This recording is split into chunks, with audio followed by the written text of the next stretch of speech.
For the installation tools, you need soap and water for cleaning, a clay bar towel and microfiber towels, a degreaser, and primer 94, a removal tool, a marker, and for install, you need knife, squeegee, magnets, tucking tools, scissors, knifeless tape and masking tape, application glove, and a sealer. First step is to remove any hardware on the vehicle, in this case, molding on the top. Be careful to remove this in order to not break it. Always be sure to apply pressure where the clips are. The next stage is to create a template for the antenna if it doesn't come off easily. A good tip is to make a masking tape template.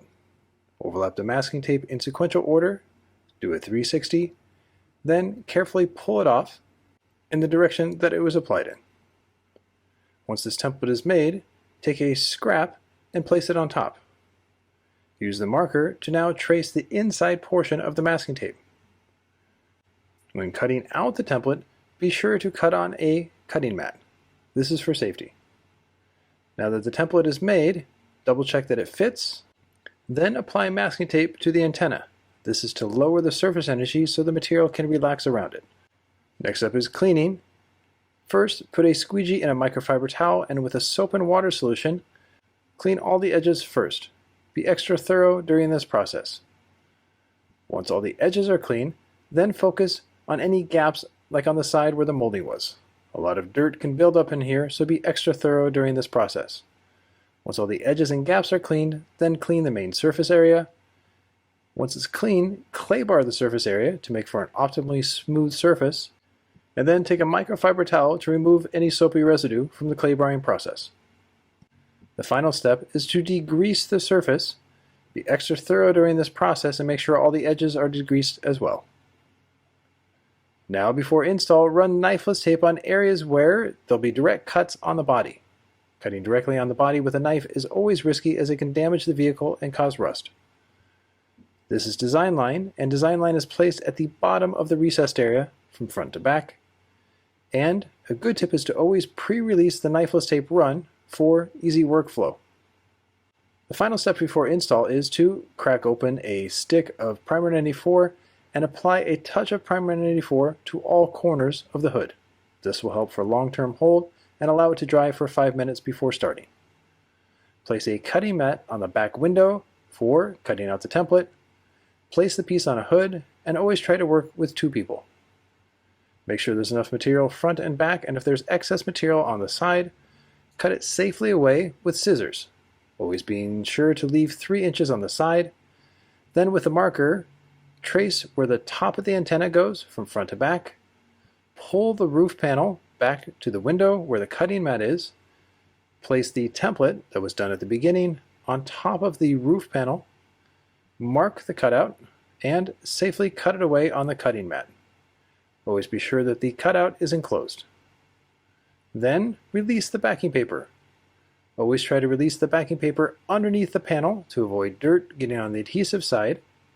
Pull the backing paper roughly 1 foot past the antenna cutout, then place the panel over it. Tack it right at the front as soon as the material covers left to right. Pull the material evenly to the side, and then tack it on the passenger and driver side.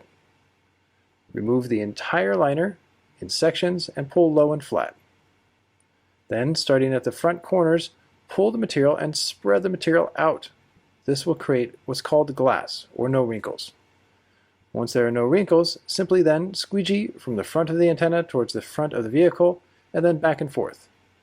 Overlap the squeegee strokes with 45-degree angles and press firmly. Once the material is on the main area, then it's time to tuck the material into the antenna to make sure the film is firmly set. Then, if the material has a cap sheet, in this case 3M2080, remove it, then focus on the corners. Pick the material up, heat it to soften it, then form it on. Run a finger to set up the edge, then cut the material at a 45-degree angle on either side of the corner, then cut towards the corner on the edge. Once it's cut, add heat to relax the film, and then form it around with a finger. Once one corner is done, do the other corner on the same run. Pick it up, heat it, relax it, cut it 45 degrees away, Then in this case, cut on the opposite side with a very short, shallow blade. So here cutting on the passenger side, which means the material now is relaxed. Add heat to soften it on the corner. Then once the material is formed on the corner, wrinkle-free, the material can then be squeegeed stress-free to the bottom edge of the recessed area.